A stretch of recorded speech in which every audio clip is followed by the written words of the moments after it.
இன்றைக்கி நம்ம கோதுமை மாவை பயன்படுத்தி இட்லி பாத்திரத்தில் நல்லா சாஃப்டான ஒரு கேக் எப்படி செய்கிறதுன்னு பார்க்க போகிறோம். இந்த கேக்கு நல்லா பஞ்சு போல் சாப்பிட்றதுக்கு அவ்வளோ ஒரு சாஃப்டாக ரொம்பவே அருமையான டேஸ்ட்டாக இருக்கும்.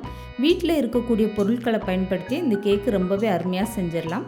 ஹலோ ஃப்ரெண்ட்ஸ், வெல்கம் டு சமையல் டிலைட்.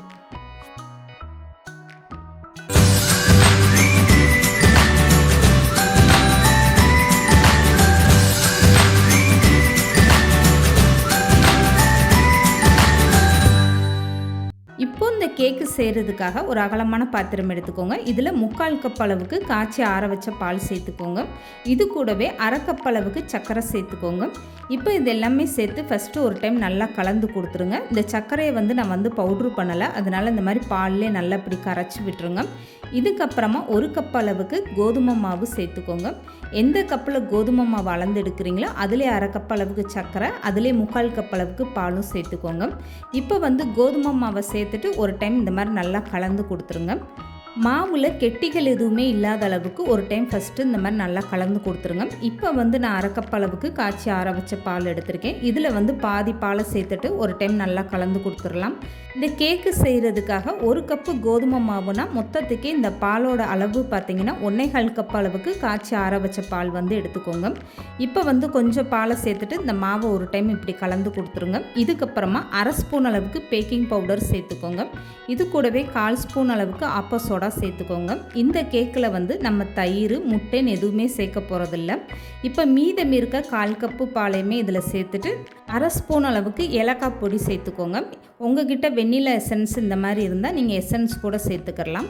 இப்போ ஏலக்காய் பொடி சேர்த்துட்டு மாவை ஒரு டைம் நல்லா கலந்து கொடுத்துருங்க. இந்த மாவு ரொம்பவே சூப்பராக ரெடி ஆயிடுச்சு பாருங்கள். எடுத்து பார்த்தீங்கன்னா இட்லி மாவு பதத்தில் இருக்கணும். இது கரெக்டான அளவு. இப்போ 4 ஸ்பூன் அளவுக்கு சமையல் எண்ணெய் சேர்த்துக்கோங்க. இதை சேர்த்துட்டு ஒரு டைம் இந்த மாவை நல்லா கலந்து கொடுத்துருங்க.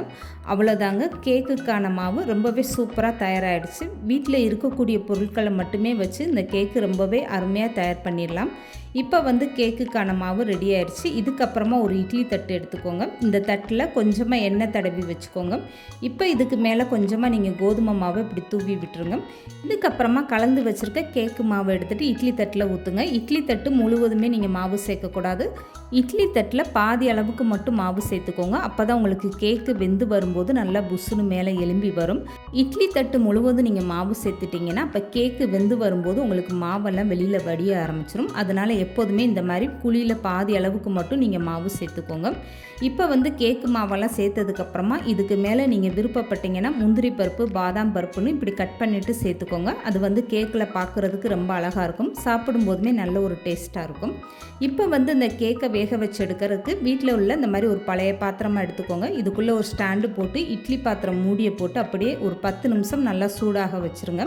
ஸ்டவ்வை நல்லா குறைச்சே வச்சுருங்க. இப்போ 10 நிமிஷத்துக்கு அப்புறம் மூடி ஓப்பன் பண்ணி பார்த்தீங்கன்னா இந்த பாத்திரம் நல்லா சூடாக இருக்கும். இதுக்கப்புறமா நீங்கள் ரெடி பண்ணி வச்சுருக்க இந்த கேக்கோட மாவை எடுத்து அப்படியே வச்சுருங்க. இப்போ மூடி போட்டுட்டு இந்த கேக் அப்படியே ஒரு 15 நிமிஷம் நீங்கள் வேக வச்சு எடுத்துக்கோங்க. இப்போ 15 நிமிஷத்துக்கு அப்புறம் நான் மூடி ஓப்பன் பண்ணி பார்க்குறேன். கத்தியை எடுத்து இந்த மாதிரி நீங்கள் கேக்கில் குத்தி பார்த்தீங்கன்னா தெரியும். ரொம்பவே சூப்பராக இந்த கேக்கு வெந்திருக்கு பாருங்கள். கத்தியில் கொஞ்சம் கூட மாவு ஒட்டவே இல்லை. இந்த மாதிரி வெந்து வந்ததுமே தட்டு எடுத்து அப்படியே நீங்கள் வெளியில் வச்சுருங்க. வச்சதும் சூடோடு இருக்கும்போது நீங்கள் கேக் எடுக்க ட்ரை பண்ணாதீங்க, அது பிஞ்சுக்கிட்டு தான் வரும். இப்படியே இந்த தட்டை ஒரு 2 நிமிஷம் நல்லா அப்படியே ஆற வச்சுருங்க. ஆறுனதுக்கப்புறமா நீங்கள் கேக் எடுத்திங்கன்னா உங்களுக்கு கேக்கு பிஞ்சு போகாமல் நல்லா முழுமையாக ரொம்பவே சூப்பராக வந்துடும். இப்போ பாருங்கள், இந்த கேக்கு தட்டில் கொஞ்சம் கூட ஒட்டாமல் எந்த அளவுக்கு அருமையாக வந்திருக்கு பாருங்கள். கையில் தொடும்போது நல்லா சாஃப்டாக ரொம்பவே சூப்பராக வந்திருக்கு. வீட்டில் இருக்கக்கூடிய கோதுமை மாவை பயன்படுத்தி நல்லா பஞ்சு போல் கேக்கு நீங்களும் ட்ரை பண்ணி பாருங்கள். அருமையான டேஸ்ட்டாக இருக்கும். இந்த வீடியோ பிடிச்சிருந்தா லைக் பண்ணுங்கள், ஷேர் பண்ணுங்கள். மறக்காமல் சமையல் டிலைட் சேனலை சப்ஸ்கிரைப் பண்ணுங்கள்.